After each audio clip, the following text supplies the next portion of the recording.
Hey everybody, welcome back to Get Off My Lawn. I'm Trent May. I'm coming to you live here from this wood panel jungle I call an office. With me, as always, your Moroccan superhero, who is the Givers Gain champion, Mahmoud Boutam from Sprout Digital. The belt's in the background for proof. And your host, Rick Garrett. Rick, Coming to how's it you going? live from Indianapolis, Indiana, the place I call Happy Cat Studio. If the cat ain't happy, ain't nobody happy in this house. How you guys doing this morning? Trent, how are you? How was your weekend? Oh, I'm doing well. Weekend was good until fantasy football, of course, and then it tanked. I don't know why I keep trying to play fantasy football. I know nothing about the NFL. Neither do I. So, Mahmoud, how about yours? How was your weekend?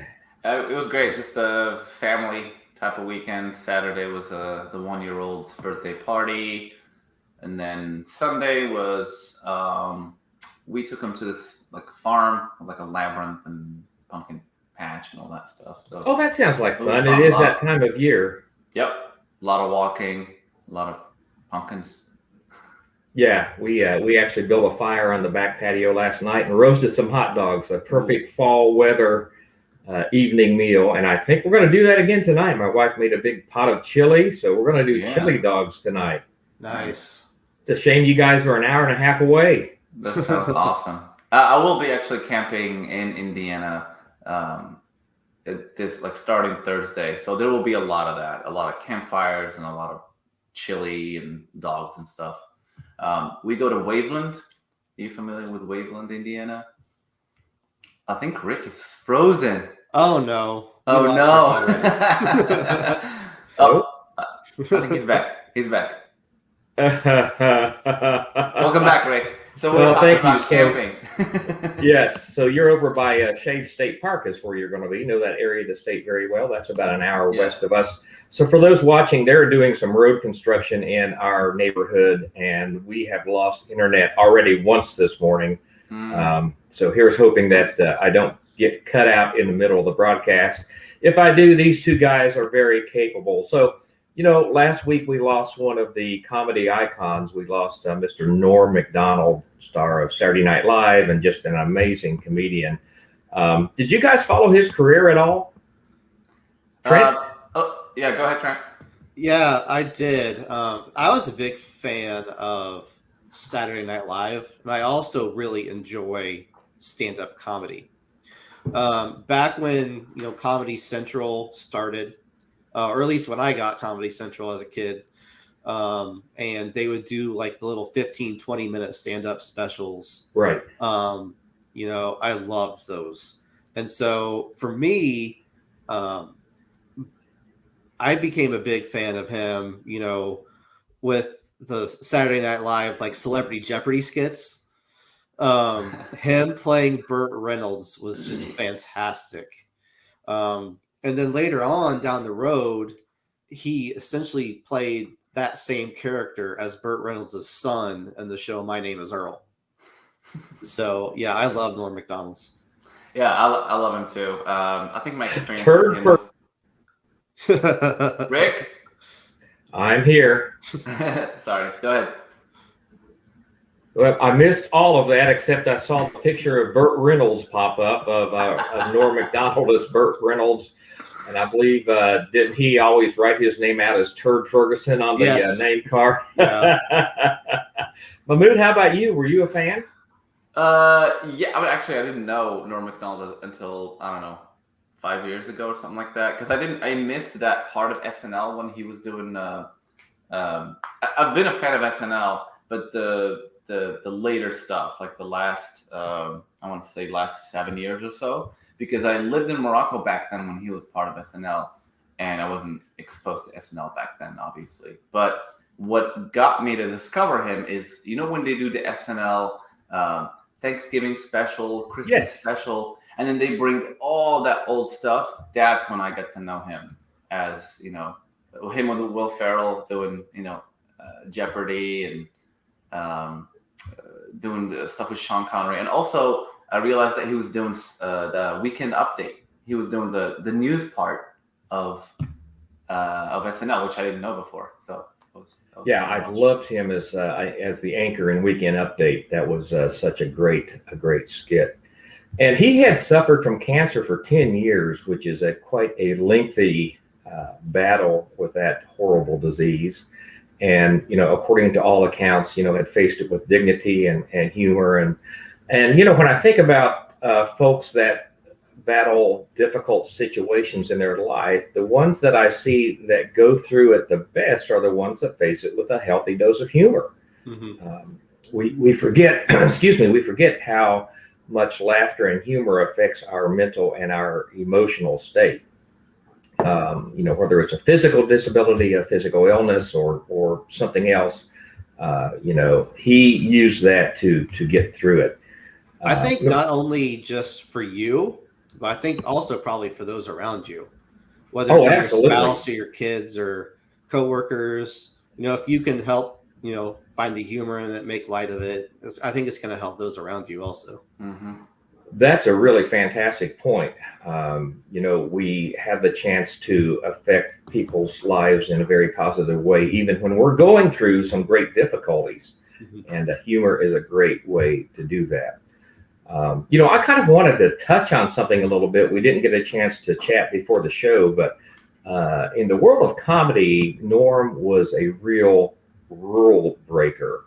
So when I first started out doing comedy, I was very fortunate that I had some very talented and well-known comedians kind of take me under their wing, and they all gave me this comedy rule. That is, when you write a joke, you make it very concise. You write this joke out, and then you take a red pen and you start crossing out all the words that are just kind of fluff. And in the end, you end up with a short, concise joke. Because when people come to a comedy show, they come to laugh, right? Mm-hmm. And the more, comedy clubs track something called laughs per minute, which is a metric that we use. So, the more laughs per minute you can get, the more likely you are to get hired. Norm didn't really appear to care about laughs per minute because he would tell these long, rambling jokes. Have you ever seen the clip of him? I think it's with Conan doing the moth joke. If I have, it's been some time. So y'all watching, and you guys go to YouTube and just look up Norm Macdonald, the moth joke. And he rambles for like 7 minutes before he gets to the punchline. But the payoff is so amazing. And it really worked for him. And I think sometimes we get caught up on following the rules of life or business and don't realize that what rule might work for somebody else may not work for us. I saw a meme on Facebook either last night or this morning that said something like, successful people get up at 5 a.m. Well, I know a lot of successful people that work all night and sleep all day. That's not really a hard and fast rule. So, I think sometimes being a rule breaker can be a good thing. Yeah, he was a rule breaker. I actually read that he got fired from SNL for. He did. Like, he won't stop roasting someone, and we're friends of the show. And the show's like, hey, you need to stop roasting those people. He's like, no, I'm a comedian. That's what I do. I'm not going to stop. And I think he got fired because of that. And it's kind of like a badge for him right now. Like, standing your ground and defending your art. I like what you mentioned about the LP, like laughs per minute, and word economy. Now that I watch a lot of comedy, stand-up, thanks to Netflix and company, I'm starting to see this. Word economy, like, you want to make people laugh, but you can't drag on. You can't go on. And apparently, Norm did not care about that rule, but still managed to make people laugh. And I just saw one of his stand-up, and just like you mentioned, it's so subtle. Like, he's just rambling, and he's got that Canadian accent. And you're like, and then the dog. You're like, where's he going with this? And then, boom, the punchline comes. You're like, all right, that was worth it. That was totally worth it.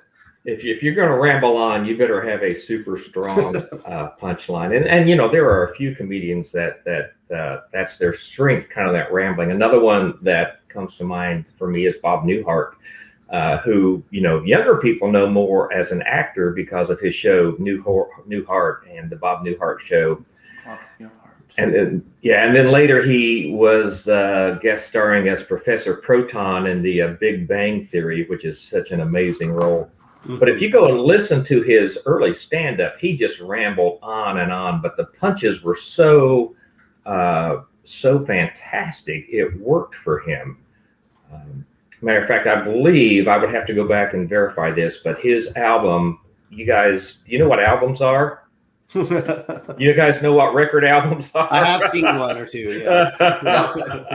But I believe his album, The Button Down Mind of Bob Newhart, was the first spoken word record to win a Grammy, which is a pretty amazing accomplishment. Oh, I see. Okay, I know who you're talking about. Yeah, right. He was in the Big Bang Theory. Yes. I love his role as Professor Proton in the Big Bang Theory. And he actually started out life as an accountant, believe it or not. That'll do it. Yeah. So, I think, going back to the rule breaking thing, there are some things some rules you want to be sure not to break. You don't want to, set yourself on fire, of course, or go through a red light blindly. But I think it's important to realize that in our journey through life, what works for somebody else may not always work for us. And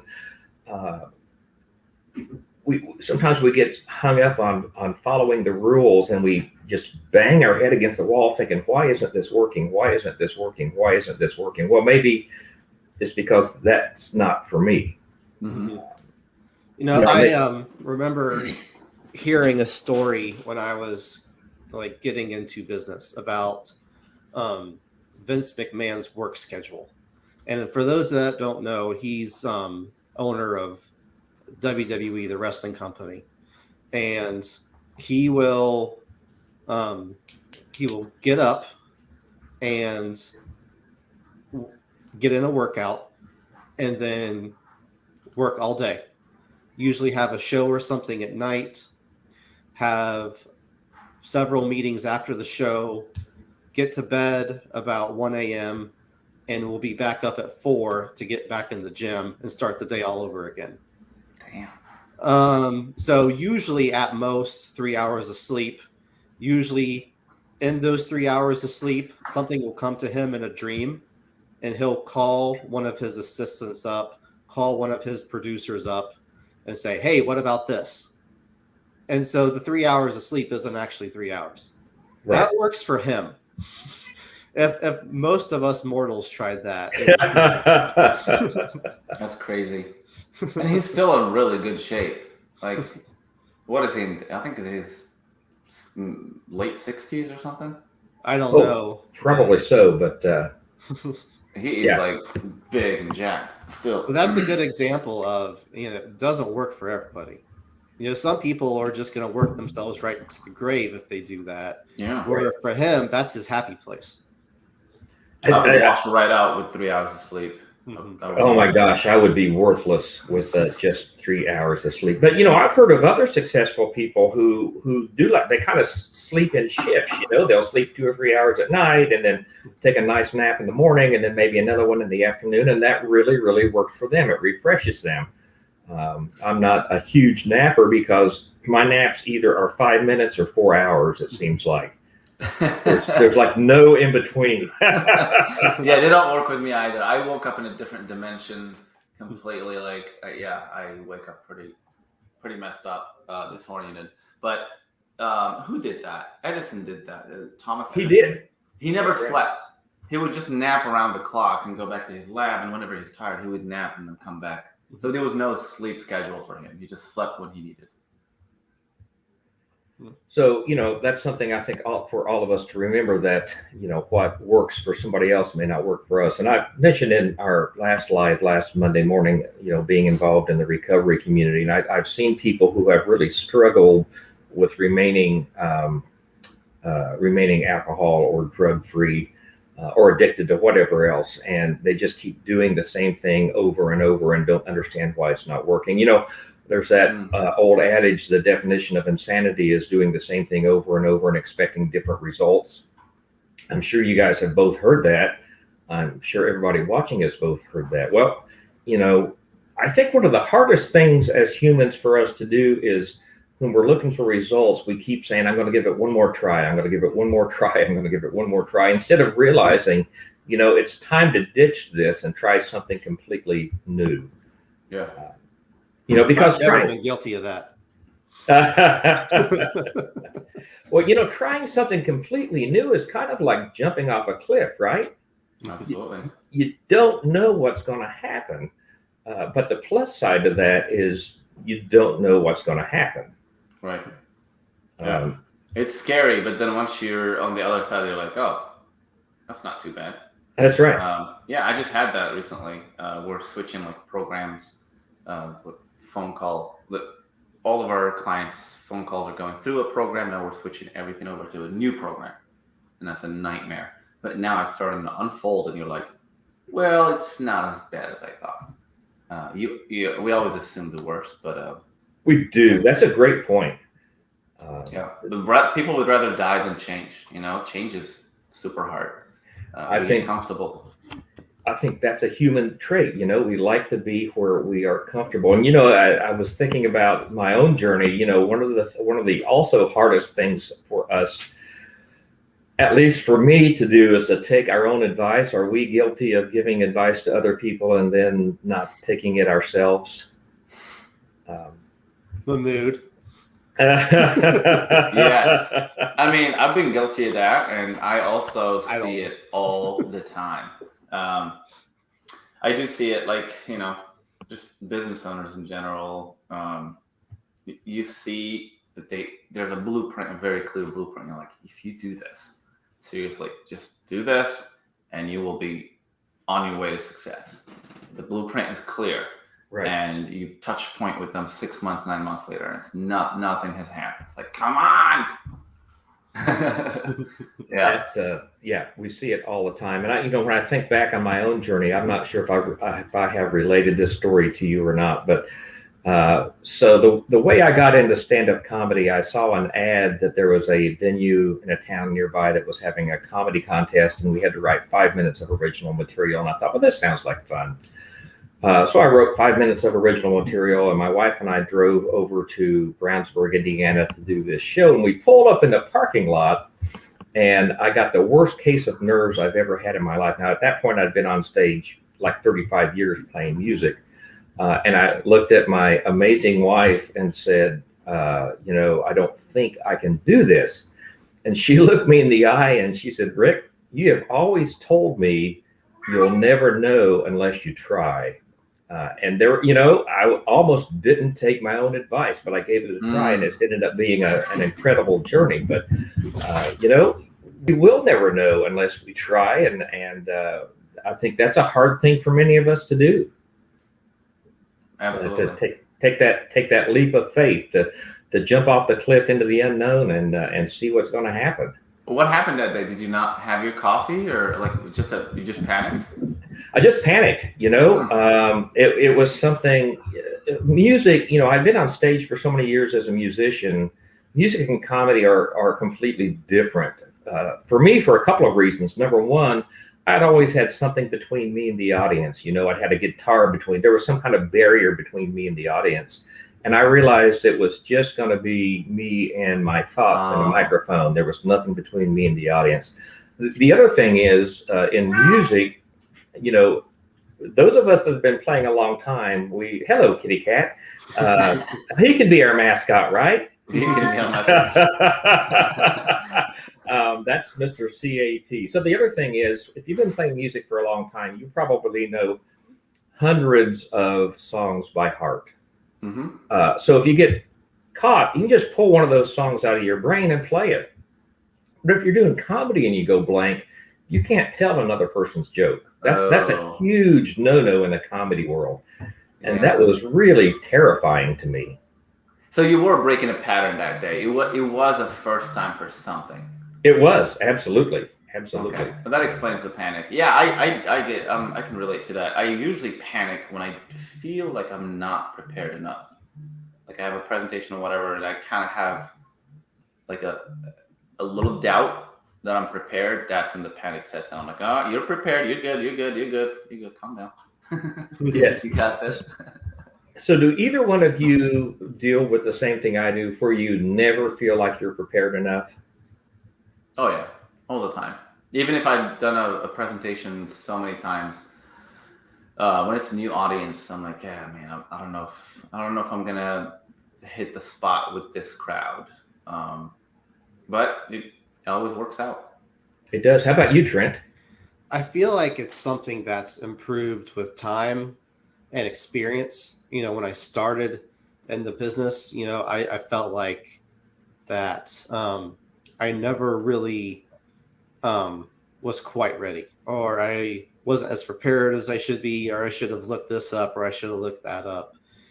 And just over the years, I think that confidence has kind of grown where I'm not afraid to say I don't know, but I can find the answer for you. I think people, for the most part, actually find that refreshing, that don't pretend to know it all.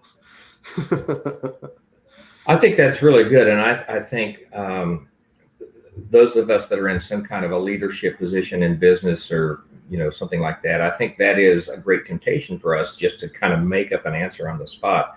But sometimes the best thing we can say is, I don't know, but I'll do my best to find out for you. Mm-hmm.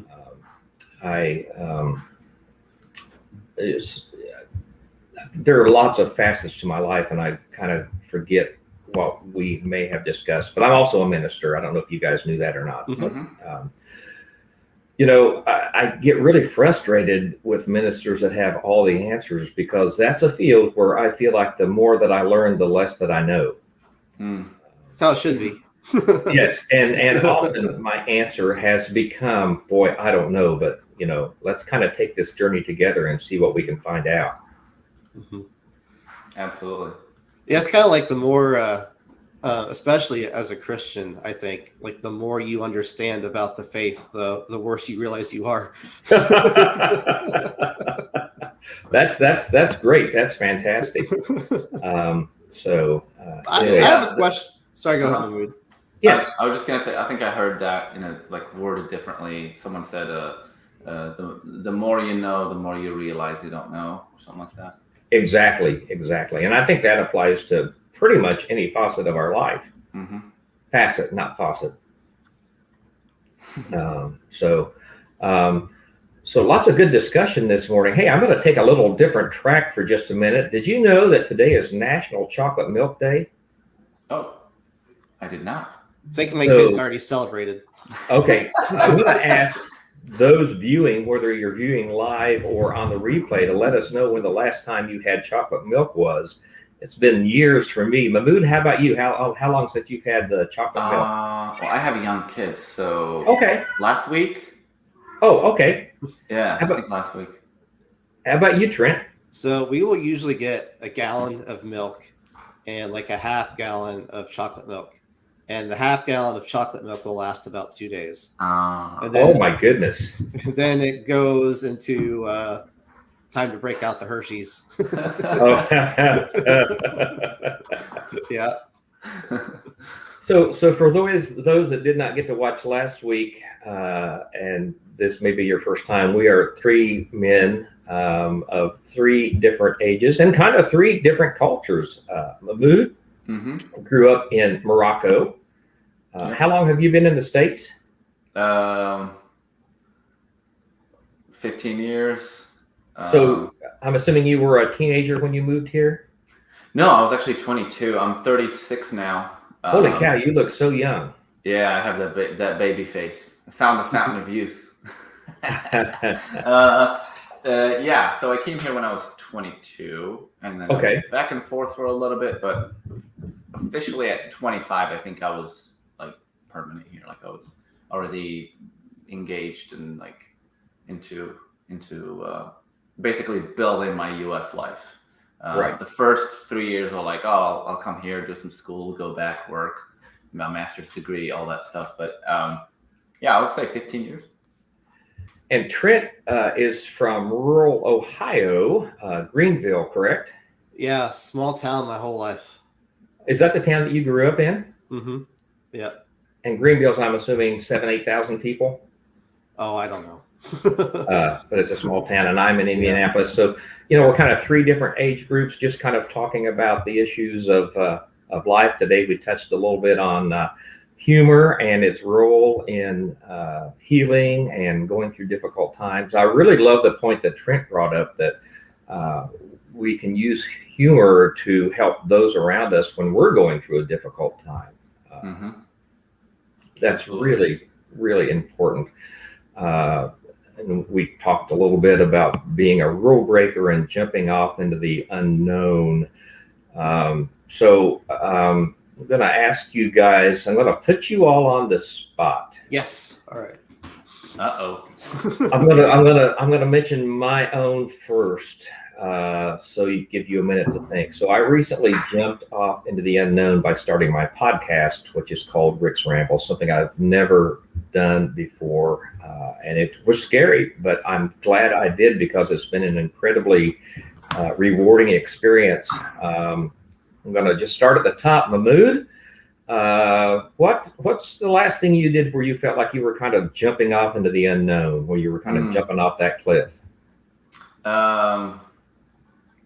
When we started transitioning all our processes to this new software, that's when I felt like, oh my gosh, this is the whole thing's gonna collapse. Right. And it was about a month ago when we dove into it, and it's just like the scariest thing ever.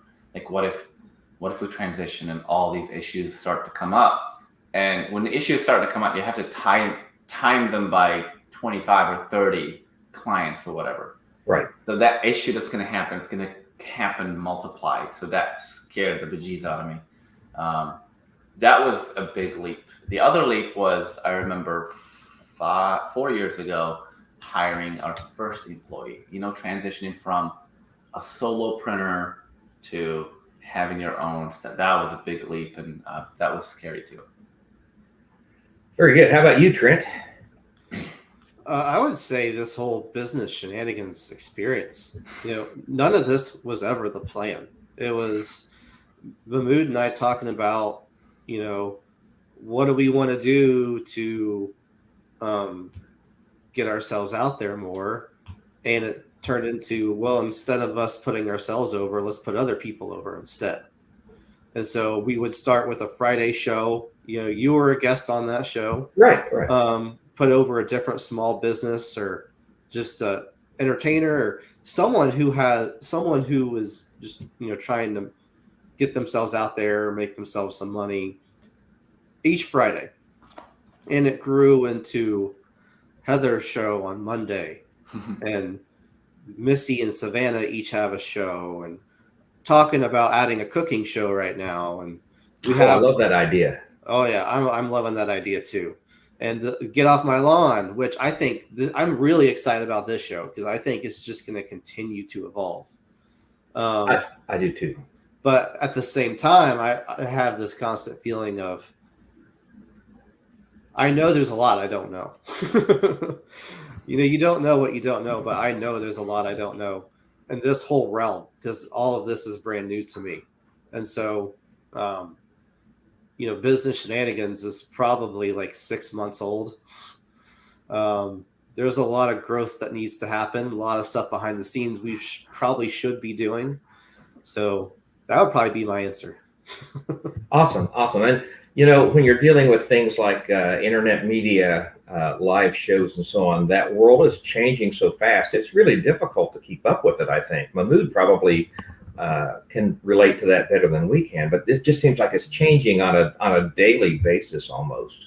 Yeah, so, you gotta stay sharp. You gotta brush up all the time. Like, we're using StreamYard right now, and we didn't know what StreamYard was, right, 3 months ago. Right. So I want to kind of wrap the jumping off into the unknown section up with a question that's a very wise man told me one time, and I was talking to him about a pretty major life decision, and how I was really hesitating to do it. And he said, well, what's the worst that can happen if it doesn't work out? And when you frame it, excuse me, in those matters, like my podcast, what would have been the worst that had happened had it not worked out? Well, I could have shut it down, but I would have gained some experience in recording and editing and so on. Sometimes when we think about what's the worst that can happen, it's not really that bad. Mm-hmm. Again, something personal, stepping up on the comedy stage. What's the worst that could happen? Well, the worst that could happen would have been I didn't really enjoy it and I wouldn't have to do it ever again. There's the chance of getting hit by a random tomato. That's right.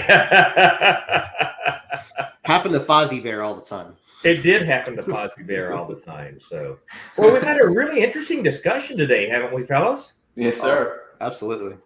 Kind of paying tribute to Norm Macdonald. Well, we talked earlier off camera about celebrities that maybe we had met a time or two, or how that experience was. One of my most interesting celebrity encounters was Porter Wagner. Do y'all know who Porter Wagner was? What's his name again? Porter Wagner.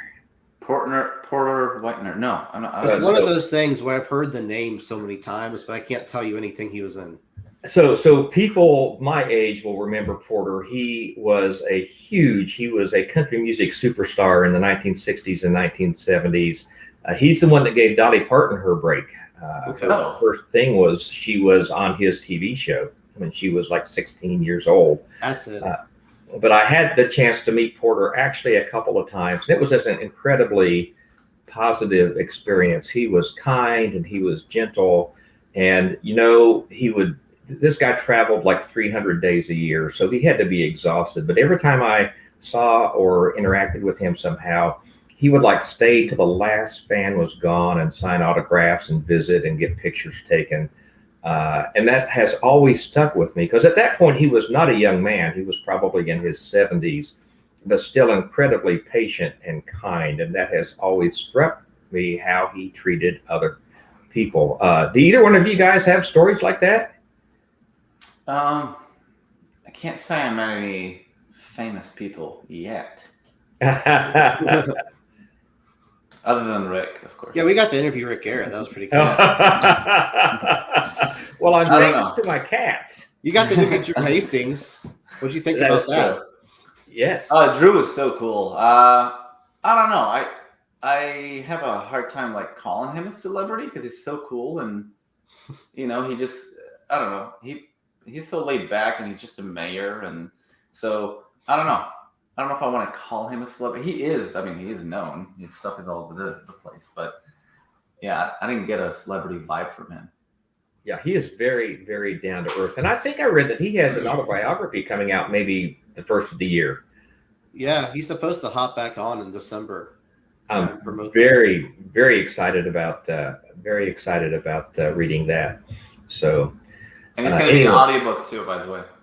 Oh, awesome. Yeah. How about you, Trent? I don't know if you call him a celebrity, but I got to be a ball kid for a Columbus Crew soccer match. And my favorite player growing up was Brian McBride. And Brian McBride saw me and asked me if I'd want to step onto the field during the pregame warmups and like kick the ball out to him while he was taking shots. So like return the ball to him after he took a shot. And let me tell you, you get a whole new appreciation for how fast those balls are going when you were right there on the pitch. They were whizzing right by my head. You can hear the crack when the foot hits the ball. You can hear that crack like echo. Yeah, the pros hit that ball so hard. Oh yeah. So Mahmoud, I'm assuming, I don't know this for a fact, but I'm assuming soccer was really big in Morocco. Is that correct? Yeah, it's like the poor man's sport. So we grew up, playing soccer. All my ankles are ruined from soccer pitch. So yeah, I did grow up playing a lot of soccer. Probably like guys my age playing stick baseball in the street under the street light when we were kids. So. Exactly. Yeah, like a little baseball and just a stick, and playing. Yeah, exactly. So as we wrap up, let me ask you guys and ask our audience, whether you're watching live or on a replay, if you're struggling with a decision, if you're coming up to a point where you're thinking, "Well, this is my jump off the cliff moment," ask yourself, what's the worst that could happen? And I think it probably is not that bad. Maybe it's time just to break a rule and take a chance. Mm-hmm. And we say break the rules, not break the law. That's right. Absolutely. Important distinction. Yes. Who said that? Was it Schwarzenegger? I think it's one of the Schwarzenegger, because I had like a list of Schwarzenegger's principles, and one of them was don't break the law, but break some rules. Excellent. To Excellent get stuff advice. done. He watches Pumping Iron every morning. It's So, my cereal. That's right. well, it's been great, guys. Thanks for helping me get my Monday morning going on a positive note. Yeah, thanks, same Rick. here.